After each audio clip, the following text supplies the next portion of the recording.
The television companies, you know, very clever in many respects, but not if you've been around a long time like me. Oh no, let me tell you, I know exactly how they work. You see, when you first join them, particularly if you're coming from another hit successful show, they will offer you the world, you know, oh yes, whatever millions you want, star dressing room or makeup artist, costumier, anything to get you on board. And that's great. Now, if you're a major success on the very first outing, you know, the first season as it were, that will continue. If you're not, then this happens. Let me explain. Good to see you. Morning. You're right. Thank you so much.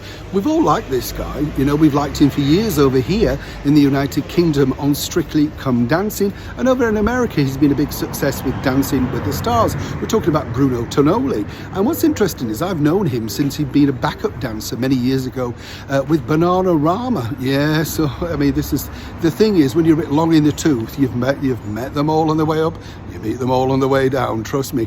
He then decided to leave Strictly after, 15 years, to go and join the ailing Britain's Got Talent under the tutelage of Simon Cowell. Simon's a nice man, don't get me wrong, but ITV are struggling with money and they basically have to make some cuts. And what's happened is Bruno became a judge, right? And there was a big fanfare and he was brought in at the last minute against Alan Carr, who was also in for the running. Now guess what? 2 seasons down, apparently Bruno's got clashes with the filming schedule. Oh, that's the story. The true story is this: they can't afford him. He's not brought in the ratings from Strictly that they thought he was going to do, and apparently the audience don't necessarily like him in this new role, too energetic. Or that's the feeling.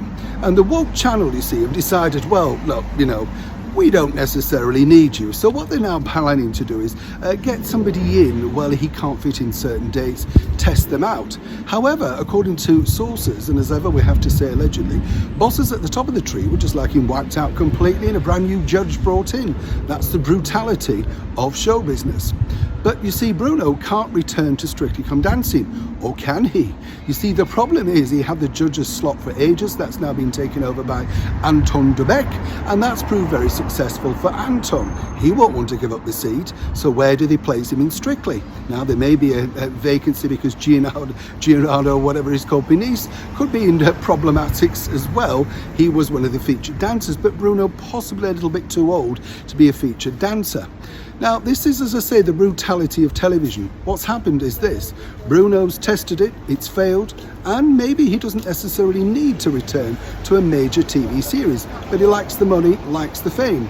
So moving forward, this is going to be very problematic because ITV won't care how they dump him.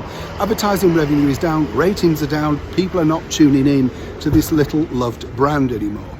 But what's interesting is, the big situation is, now Bruno's fired his cannon, and the bottom line is, where's it going to land? He could of course turn over the company and say, this is what they did to me, but most people now have moved on because they're struggling with their own cost of living crises.